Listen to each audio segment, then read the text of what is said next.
Hi, Miss Woody here, talking about Drawing One art class. Let's get started. A little bit about me. I have a Bachelor of Science in Art Ed from UCM, Masters of Art in Education. I continue to take art classes through the Art Institute and also education classes through UCM. So just this summer, I took 2 art classes at the Art Institute over abstract painting and collage and non-objective painting, and then also 2 courses on dyslexia and another course on leadership. So I'm just always finding ways to learn and really enjoy education. I have 4 kids, age 8, 8, 8, and 12. Yes, you heard it right. They are triplets. So they are all Lee Summit R7 school students. So they attend our district and are experiencing this world of learning online and in person and just making the most of it. My spouse is a science buff, so he works in a local lab. He helps balance my crazy, chaotic life with his sense of logic and calmness. So we have had some disputes this summer about the COVID virus, and that's the discussion going around. I grew up in Lee Summit. I graduated from Lee Summit High School and have been teaching here ever since. I have basically grown up and lived in this town my whole life. For that, I stay here because my family. If my family were to move, there'd be a good chance I'd probably follow them. So we're here together. I have been teaching high school, like I said, 16 years. I started with Park Hill. I did a maternity leave up there, and then I taught at Lee Summit High for 14 years, and then this is my 2nd year at Lee Summit West.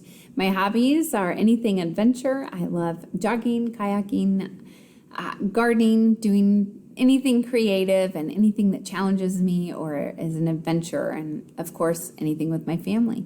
We have a few pets, all down in this area. They keep us having lots of fun as well. My contact info and teacher prep time. You guys, I've been teaching, like I said, 16 years, and never in my life have I ever dreamed that this would happen, that we would have more tutoring time for students and time to have small group instruction. So tell your learners that they have opportunities to meet with teachers on small group. You guys were in this classroom usually all the time with classes of 30, instructing to the whole group. Bell rings and we barely get to reach out to half of them during that time. So that's going to be a challenge with online learning, but at the same time, the benefit is we get some time that we can connect with those learners. So that communication is going to be available. Here's that schedule. That schedule is 8A B day, 1, 3, 5, 7 hours and 2, 4, 6 hours, and then tutoring and collab time on Wednesdays, again, to connect with your learners and help make sure that they are successful in doing what they need to do. Down here is a hybrid instruction. We're not going to talk about that because that's not where we're at. One day at a time over here. This is the calendar. The calendar is 8A B day, AB, AB, AB, AB. It just keeps going. This schedule for the 8th is all day instruction. That's why it doesn't start with an A or a B. So kind of get a chance to meet the teachers all together. Virtual learning expectations for students are planned out here. Make sure you review those with your learner. Great things pointed out in that expectation list. I'll have a virtual classroom. This is the new biggest wave for teachers. Apparently we're now like game designers or something. I'm gonna move my picture down there. So this has been a task for me to figure out how to utilize. However, I really, really like it. So I'm going to click on it. It's going to take me to my classroom. I can click on different things that I've nested little links in, and it's going to take me to different things. So like the school calendar, I'll nest little links in all this stuff, Schoology, the Titan website. So I'll just put everything in here. This is the syllabus. It should be posted online soon for you guys to review and look at. Art history, little fish, even the dog has something to click on. So just some fun different things, and I'll just add new things while I have instruction. So it's kind of my classroom brought to you guys. Schoology and PowerSchool I will utilize just like we did with online learning in the past. If you're new to that, then please reach out. I will say I was not a parent user of PowerSchool and Schoology previously to this, and in the spring I was struggling to keep up with my learner. I got access to their Schoology accounts, and I would write them a Post-it note every single day of the things that I saw that their teachers were planning for them to do. I would leave it by their Chromebook. I would work. They would check off their Post-it note. They felt accomplished. They kept themselves busy doing their work, and I was able to do my work. So, just something to kind of think about moving forward is being actively engaged in their learning process. And sometimes that means we have to log on to another app on our phone or computer, but it does help. You're going to be getting supplies for your learner sent home. We're trying to keep it budget friendly, so we're sending these supplies home. These do need to come back. There'll be a checklist, and these are going to be the drawing supplies, the basic drawing supplies needed. If we run out or run into projects that we need more supplies for, I will gather it up and send it home again or have a pickup date. Your learner may want other supplies. They might want their own pencil set, or they might want their own erasers. That's up to you guys, so you do not have to go buy them. We are a partnership between learner, teacher, and parent. You guys, we have to work together. We're going to have to help foster learning for your learner and keep them engaged, check in on them, and communicate. If something's going on and they're disengaging, let me know, and I'll let you know. And also with just keeping up with course material.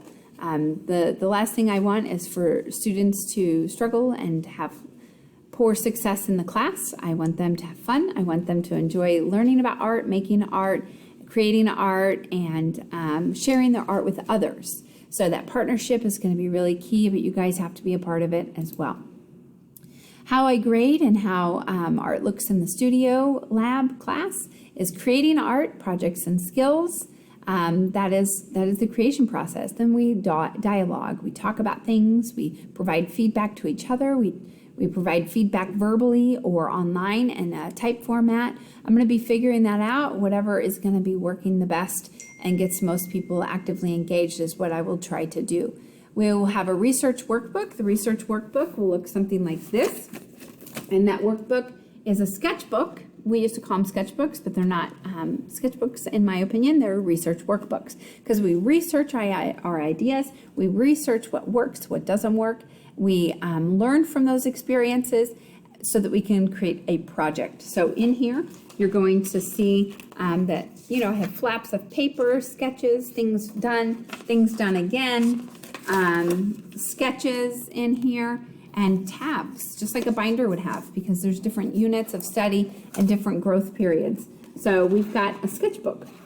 Even notes are in here, different types of lines. So we take notes, we experiment, and we explore that art making process through a research workbook. And then last, we explore art through contemporary historical artists, looking at how it impacts our culture and society. When we create a piece of artwork, we want to be inspired by other artists, and that inspiration tells a story. We want to understand that story, and we also want to have other people understand our story. So learning about artwork in a historical way and the meaning of it and how it impacts what's going on in the world is huge. It goes right back to creating artwork. So these things all intersect. Students will have a late policy. Artwork, make sure you review this. It's very important to have your student keeping up with their work. If you see a 0, it was not turned in. Major class assignments can be turned in one additional week late, but it will be given a 0 until it's turned in. After that week, it'll be graded at 59% at the most. If it's not finished, it'll be less than that. Most work that is done in this research workbook will be skill activities and needing to be done and due the day that they are due. The only way you get that one additional week is when you're working on a big project and you're wanting to spend a lot of time getting it right, doing your best, and it takes extra hours to maybe go back and do that. So daily assignments are not subject to the 1 week extension, and I'll have students fill out a form to turn that in because I was bombarded with trying to keep up with finding students' artwork or assignments on Schoology, and I often had no idea what the students were talking about. So they will need to fill out a form if they're going to turn stuff in late. Tips for online learning. I'm going to try to go through this really fast, but you guys, with my own learners at home, it was really, really important to me that I help set up a structure at home to help them learn, while I also am setting up a structure at school for them to learn online. We have to be that partnership. So set goals, write out schedules, have students do research. YouTube is amazing. If they don't like my demonstration of how to draw hands, they could type in how to draw hands and come up with like 50 videos of amazing people that can draw hands in a different perspective. So research is out there.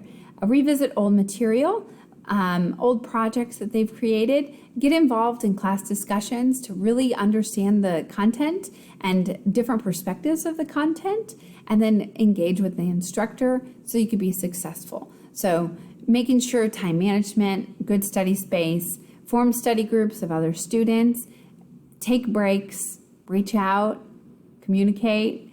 Don't forget to allow grace and praise and forgiveness. Both of you guys. There's going to be times that we make mistakes. There's going to be times we don't do it right or perfect, but we are problem solvers by nature. So we are going to be problem solving, coming up with the best way to do this and work together. So we've got to be an advocate for our online learners and our kids in our house. To help make it a little bit more engaging and fun at home, visit some art galleries, exhibitions, shows, different things that might be popping up. They're always fun to go to and just help create that dialogue of why was that piece made? What was going on in the world at that time? Why would the artwork be only about females? Or why would it be painted that way? What kind of paint was it? So there's so many different things you can look at that just helps engage the learner art-wise, and gets you guys maybe talking about things outside of why didn't you do your assignment, So create some good dialogue at home that then can be carried into the classroom. That is the website. I didn't really want to click there. National Art Honor Society is the art club that I sponsor. The art club is nationally recognized, and you get cords at graduation if you fulfill the requirements. The art club is community-based art club. So what we do is we get the students out in the community. We do murals. We hope to create artwork out in the community. Since we can't do it so much in the building right now, we're talking about getting the students out in some of our business partners in different areas to create some artwork or show artwork. And you can get community service hours that way, get to know other artists that have like-minded, goals, and have some fun getting involved in the community with the passion of enjoying art. So it's just kind of cool. I like it. I've been a part of NAHS since I was in high school. So I did take a couple-year break when I went to, college. But other than that, it's always been a really fun way to get kids involved in art. So that's the end of my presentation. If you guys have any questions, please let me know. Reach out throughout the semester, stay in contact. Keep up with your learner at home.